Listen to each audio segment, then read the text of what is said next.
Hi, it's George Nordhaus, and Monday morning has Connie Kadansky again, which is great because we really never thought about doing all the prospecting, all the things about selling and selling properly and so forth. And once Connie and I met, and she did one last week for us, as you know.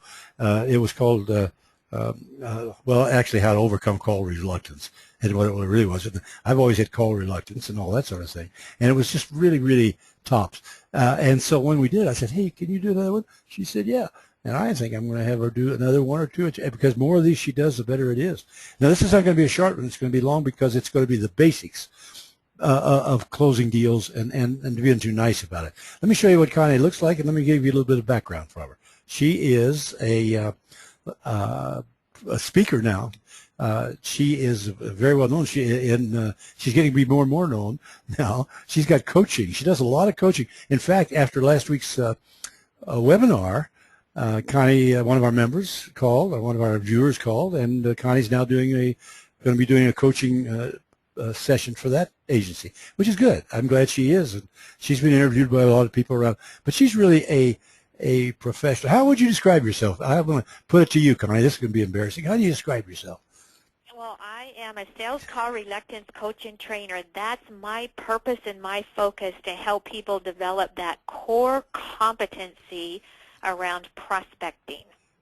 Well, you can't ask for anything more. Let's go forward, and let's this one's going to be completely intriguing to me.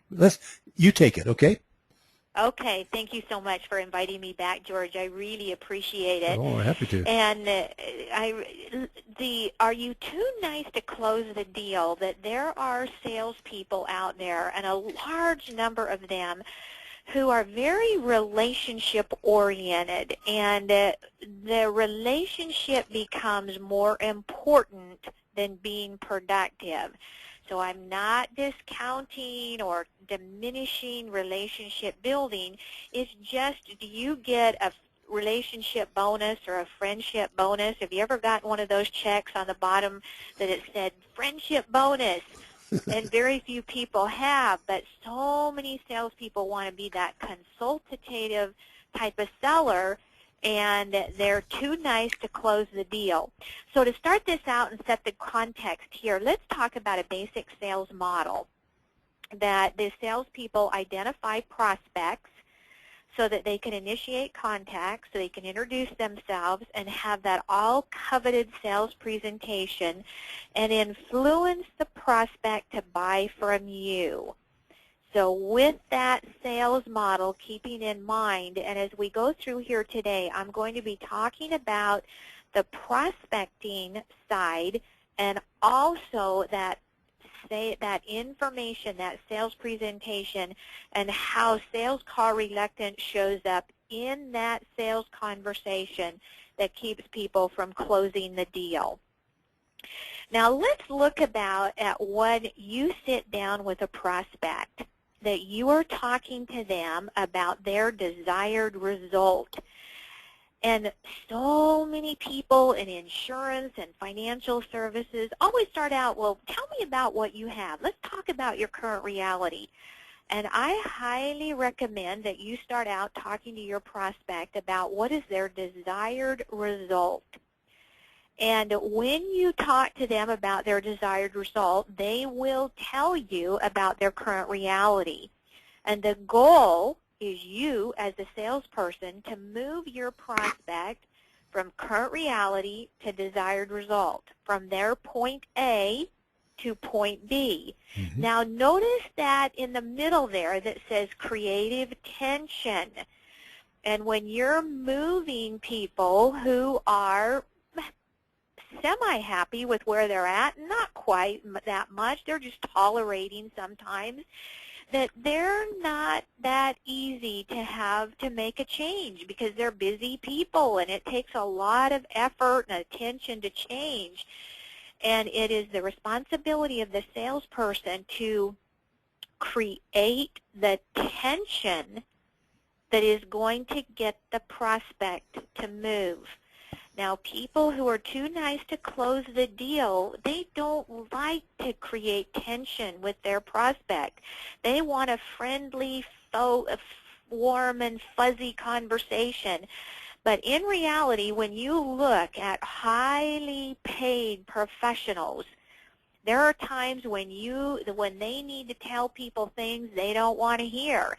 And I have people tell me, oh, when I have to make one of those tough phone calls and deliver bad news, I put it off and I put it off and I put it off. So that's called reluctance. But also backing off when you could ask a very potent question that would make your prospect uncomfortable and think beyond what they're thinking. That is what gets people to move.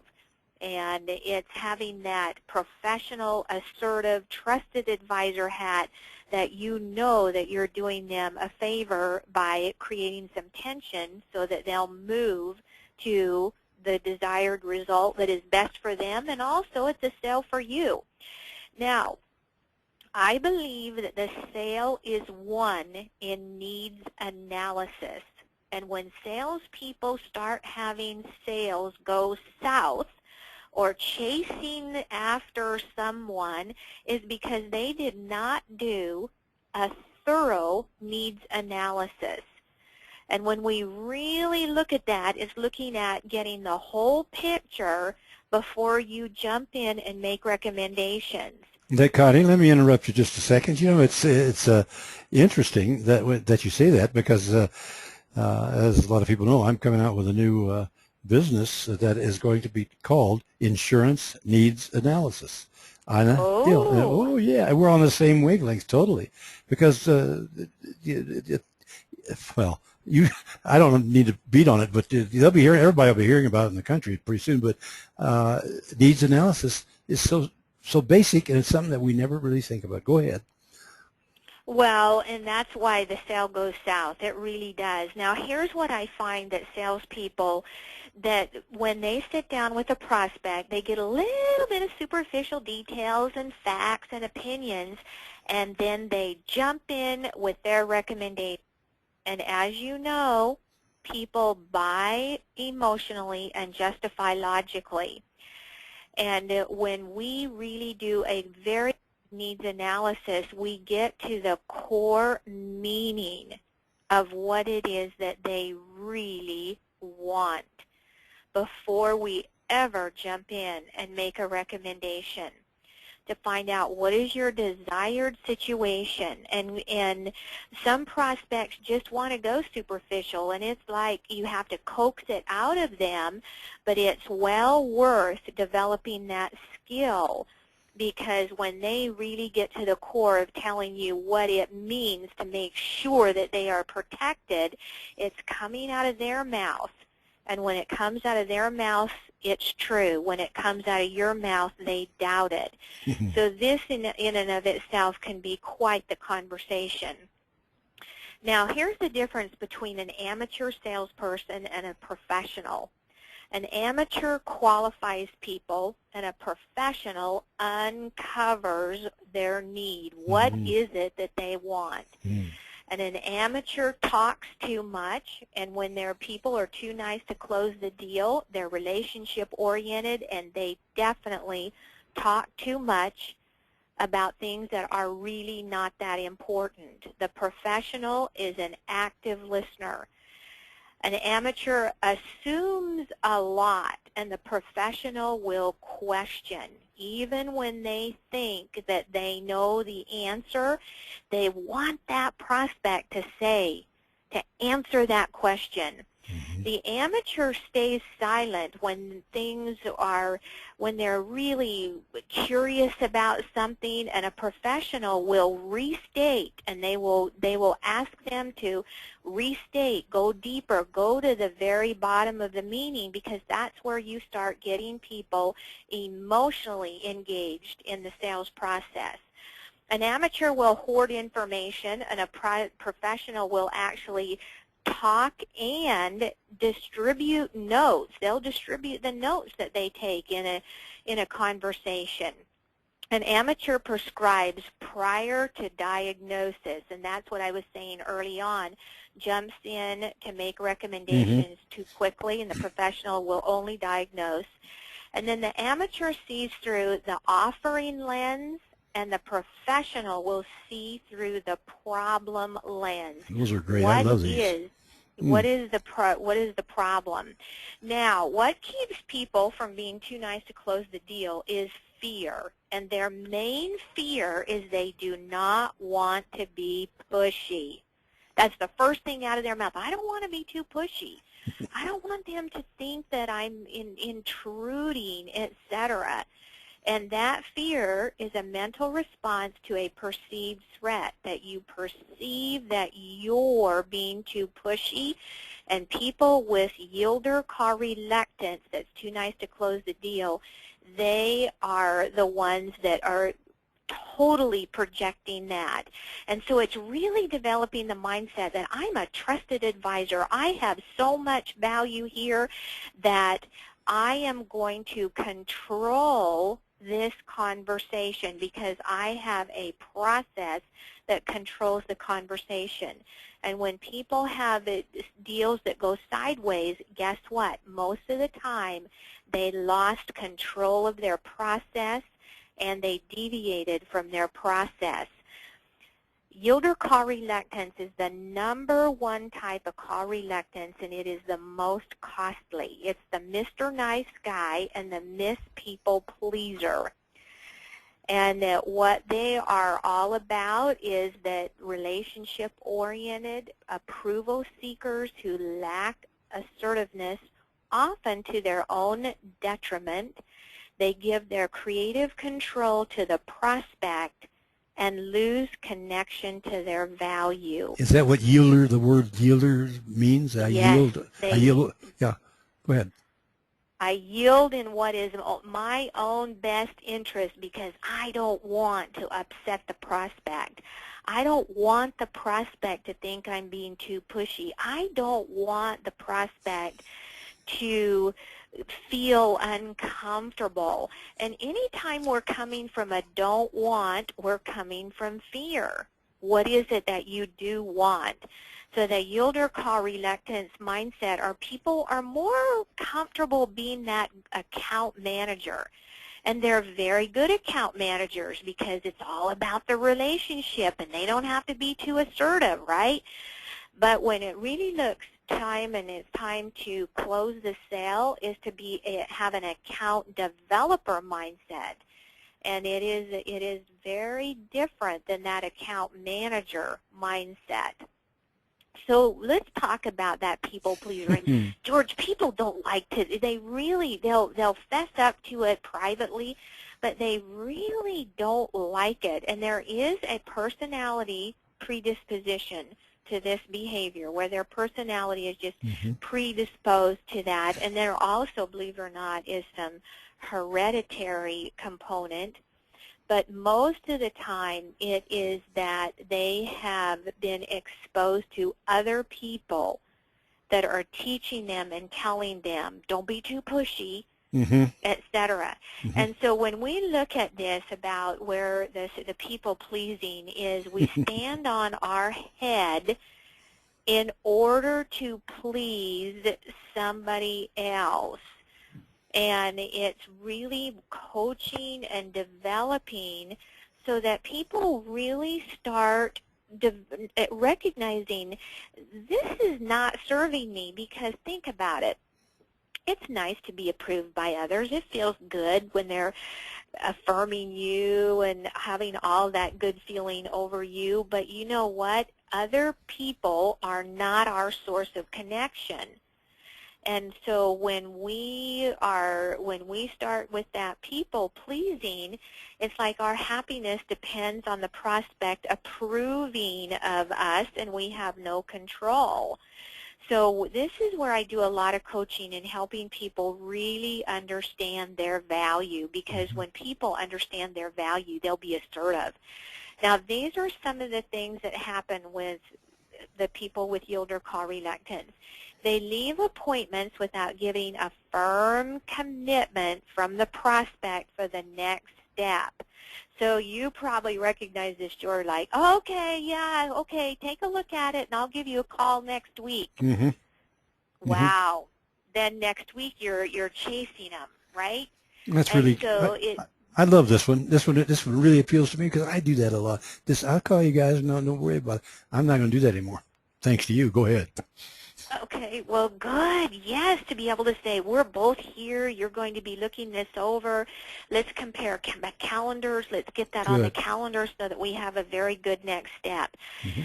They often have unanswered questions that they were afraid to ask because it was either they felt like it was being too pushy or too personal. Or think about it. Have you ever sat down with somebody and they've contradicted themselves? Like they said something and 15 minutes later they said something else. And you notice it. How courageous are you to call people on Mm-hmm. that? And it's Mm-hmm. not you're going to be rude, but you're going to just say, help me understand, you said earlier X, Y, Mm-hmm. Z, and Wow. now I'm hearing you say this. Which is it? And Yep. then people really start recognizing your value. The people with yield or call reluctance, they string out closing the sale because they don't want to appear pushy. They don't want to appear desperate. It's so interesting. I was coaching somebody who went to a networking event, and she called me up. She goes, oh, Connie, I just had a really, it's a totally cool prospect. And I said, well, when are you going to follow up? Oh, I don't want to seem too desperate, so I'm going to give it 2 or 3 days. Holy smoke, in this environment, 2 or 3 days, they've already bought from somebody else. So it's So really good. taking Yep. that responsibility on. Now let's talk about how do we change the behavior, right? So everybody goes, okay, I admit to that yielder behavior. I know where it's showing up. So what can you do about it? I'm here to tell you if you recognize it and how much it's costing you, you can do something about it. I promise you. And it's really understanding behavioral science, that whatever you think triggers a feeling which alters what you do. And our belief and our mindset is nothing, simply thoughts that we think over and over and over again. So if we think, oh man, if I ask that tough question, they're going to get mad. That is merely a belief that you have. And we really have to start looking at, and what I assign my clients to do is to start writing down their perspectives and their interpretations and their assumptions in order to really challenge it. Because whatever we believe, we will create an expectation. So if we believe that people are going to get upset, we create an expectation and an experience. But if we believe that people truly want us to serve them well and tell them what is most important to them, it will create an expectation, which will create an experience. So knowing, we call it thought realignment, where you actually go in there and you realign the way that you are thinking, perceiving, and assuming. And it can get a little bit uncomfortable when people start admitting to this, but wow, this kind of behavior is costing them thousands and thousands of dollars. Mm-hmm. Now, this is where the call reluctance, the yielder, comes up, where they are afraid that somebody is going to get upset when they interrupt them. Now, this is when it comes to prospecting. And guess what? It's the 21st century, and you are interrupting them when you prospect. However, if you have value for them, then it is absolutely a part of the daily activity. And many of these people, it's their job to talk to you. And then the fear of, oh, they think I'm trying to sell them something. Well, you are. You solve people's problems for a profit. It's okay. Mm-hmm. Now, with the people that are admitting to that, okay, I do yield. People do push me around a little bit. and is to become aware of it, and just be aware of it without any self-criticism, and notice where you are backing off. Now, where a lot of this comes up with people, and I know in your industry people really can't give discounts, etc., but they start giving stuff away so that people will be happy, etc. So just be aware when you're experiencing that yield or call reluctance. Now, this is also part of how yield or call reluctance shows up when somebody's in front of a prospect. They're not assertive in making recommendation or asking for the sale. So sometimes when they're too nice to close the deal, they don't know how to ask for it and ask for the business. They have no response to, let me think it over. Wow. Now, when you do a really good needs analysis and have a really good process, you will not have people telling you, let me think it over. What if they do? Let me ask you something. What if they do? Well, when people say, let me think it over, I always like, what is it that you really need to think over? You say that to them? Oh, yes. Oh, Yeah. oh good, good. I like that. Yeah. You like it? What do I you love need to it. think it over? Yeah, I love it. In people engage in excessive amounts of visiting or chit-chat. I was coaching a young insurance guy. He told me, he said, I spent 30 minutes just talking about superficial things, and then all of a sudden 30 minutes, and then they had to leave. So it's okay to ask people about the weather, etc., but then to be able to get down to business. Mm-hmm. Oftentimes they go off on irrelevant rapport-building and time-consuming tangents. Mm-hmm. They want to appear friendly or folksy, so they don't sound too pushy or close-oriented, and oftentimes they do not take control of the call. And they don't have pattern interrupts planned out when they're prospecting. This is something I thought everybody knew about that, but apparently they don't, is that when we prospect, our prospect has a reflexive no. Most people do, where they just say no at first. However, to be able to have pattern interrupts planned out, so for where you interrupt their pattern of saying no. So if they say, oh, we already have somebody that does that for us, say, I understand, and how's that relationship working out for you? Right. Or I see, when is the last time that you actually sat down and had a good review? So to be able to really work in that regard too. Now, it's time to admit that we're a work in progress and that yield or call reluctance is costing them big bucks. This inner dialogue, 80% of somebody's success is due to their emotional intelligence. And emotional intelligence is broken down into 3 different categories. The ability to handle your feelings, your inner dialogue, and then the third is the way you speak with other people. Most people focus all on the way that they're communicating with other people, and this is part of the dynamic work that I do, is having people really pay attention to their inner dialogue. And here is a change that you make this change. I promise you, you're going to feel better, and the better you feel, the richer you'll be and the brighter your future. Anytime you say, I am, and if it is a negative word, so I am frustrated because I'm not meeting my goals, that is a very common inner dialogue statement.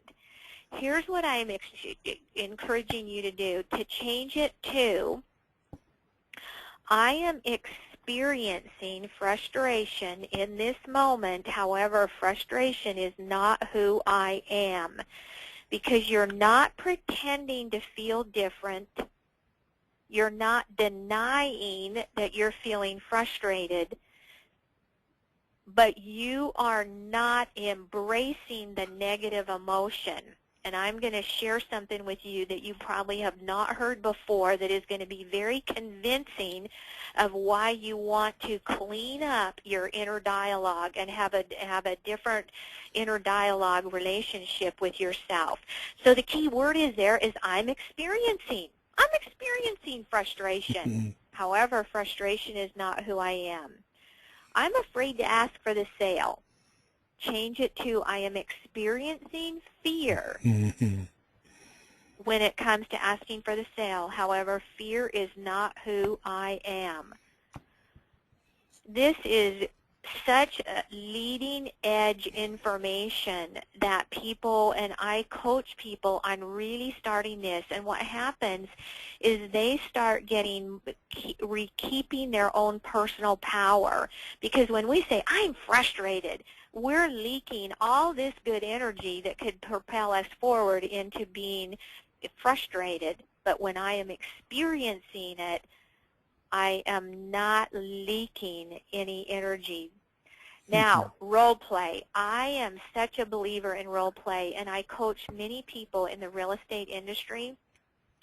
And those people that role play, they have role play partners. They have a different partner for each day of the week for 15 minutes before they get there on the prospecting calls. And George, it is like a miracle, because they're getting into, and you think about all the sports teams, they don't just run out on the field and start playing. They show up early and they're doing some warm-ups, right? And it's the same thing when it comes to prospecting, to have some kind of a role play. And also the people that have a trouble asking for the sale, role play it over and over. These real estate people, do they one of them plays the buyer and one of them plays the potential seller? Is that it? And then they turn it around, huh? Yes, and they throw each other curveballs. Oh, I'll bet. And they continue to, on a daily basis, to just get better and better and better. And this is, nobody likes to role play, but it's powerfully effective. Okay, now I shared with something that I said that people probably have not heard before, and this is based on cellular biology. There's a book called The Biology of Belief by Bruce Lipton. The hypothalamus is the chemical factory of the brain. And every thought we think, our hypothalamus secretes hormones to match that thought. Now here is an animated of the hypothalamus. It secretes hormones to match that thought. And so when we're having a negative inner dialogue with ourselves, our hypothalamus is pumping out negative hormones, feeding every cell in our body. And that is why it is so important to really work on that inner dialogue, because when you start really working on that, you feel better. And when you feel better, you're a completely different person out there that is selling.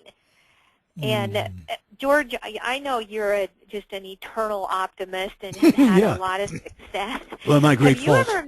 Have you ever met somebody who is just cranky all the time?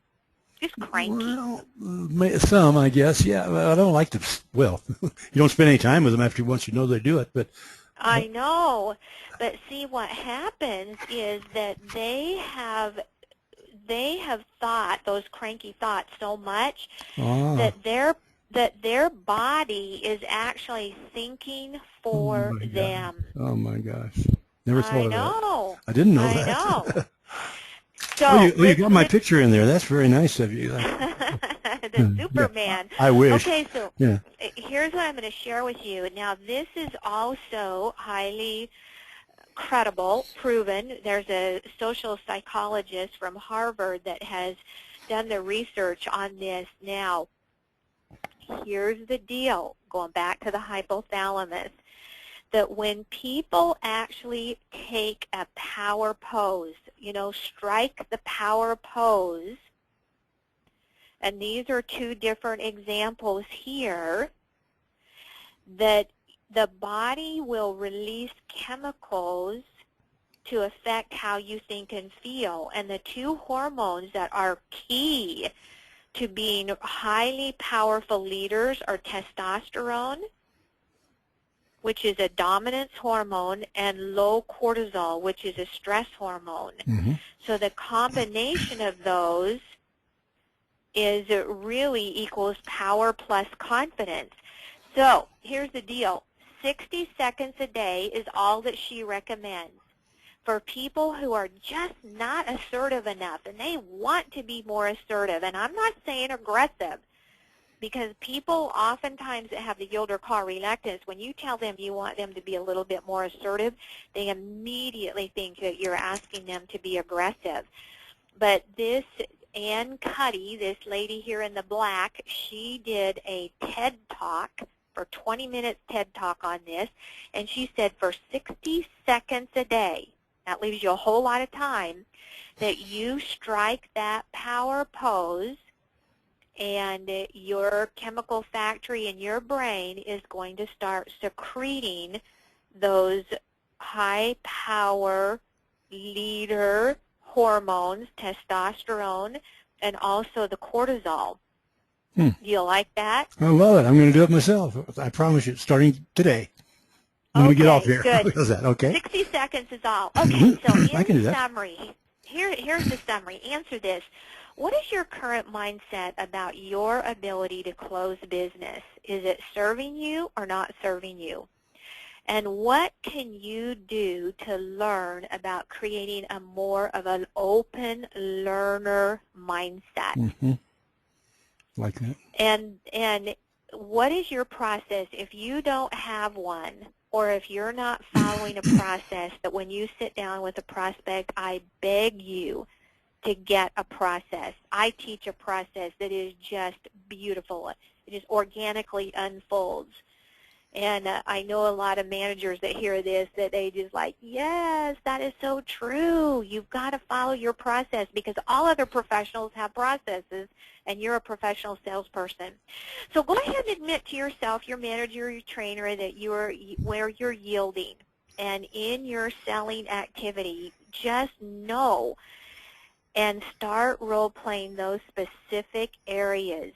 Powerful, powerful, so that you can have just a dynamic 2015. Monitor your inner dialogue of what the words that you're saying after I am, and if they're negative, just simply shift it. I am experiencing. And even people who are saying, oh, I'm so tired, I am experiencing fatigue. However, fatigue is not who I am. I just love that, because I see so much come out of it. And then do that power stance with your hands for 60 seconds a day. That leaves you a whole lot of time yet. And start noticing that. I love that one, and the fact that there is so much research behind it. So you can do it in 60 seconds. Now, there's a book, The Psychology of Sales Call Reluctance. You can read more about that yielder behavior in that book. So you can get that on Amazon. And then speaking, training, and coaching, that's what I do. I've been a speaker for National Association of Insurance and Financial Advisors for many years now. I was at their global convention. I'm going to be in Turkey for a group Oh, my gosh. I'm impressed. Russian-speaking real estate agents in Oh, my March. gosh. I was invited. and the coaching, because sometimes just a few weeks of coaching can make all the difference in what you earn. So with that said, here's my contact information. And George, I thank you again so much for inviting me. What is your main takeaway? Oh, well, I first of all, you thanking me, I'm thanking you. I wish I could have had you as a coach about 25 years ago. I certainly made a lot more money. That's for darn sure. Because the more you talk, the more I realize, oh, I fit there. I fit there. Oh, I didn't know I did that. That's not me. I am. Anyhow, I think that. I think my takeaway is the fact that people, our salespeople that we talk to in the insurance business all the time, really need this they really need what you're doing. I'm so happy that we're doing this thing. We talked about doing another one. You have one 11. What's the other one that we're going to do? The 11. I have another one that is the 11 morning rituals. 11 morning rituals that will transform your life. And you may not do all 11 of them, but I promise that the people that are wildly successful have a morning ritual that sets them up for a very, very prosperous day. And so we're going to be doing that too with George. Oh, that's perfect. Well, you asked me what my takeaway. My takeaway is this: is keep doing it, and I'll keep listening, and make sure that I get this in the hands of another umpteen thousand agencies. And I'm going to suggest to agencies one takeaway, Connie, is going to be I'm going to suggest to agencies that they take these 2 or the 3. Well, I don't know where we'll stop it. I don't want to stop it. I like it too much, and make sure that everybody in the agency, everybody hears it. And I'm talking about CSRs and everybody else too, because they have communications with prospects, but with clients and all too. But they need to know this too. This is for everybody in the agency, don't you think? Oh, it is. It is, because everybody's in sales, no matter what they're doing. Good. I love that. Everybody's in sales. Okay, well, listen, we'll get to the next one, and I appreciate you doing all this, as usual, and I'm going to suggest to people who you can always go back to the email and get the archives of the thing. You can go get the quiz flash and all that kind of stuff. Don't forget that. And you've got something to look forward now. You've had a couple of weeks of Connie, and I think I got a feeling that we've only just begun. How's that, Connie?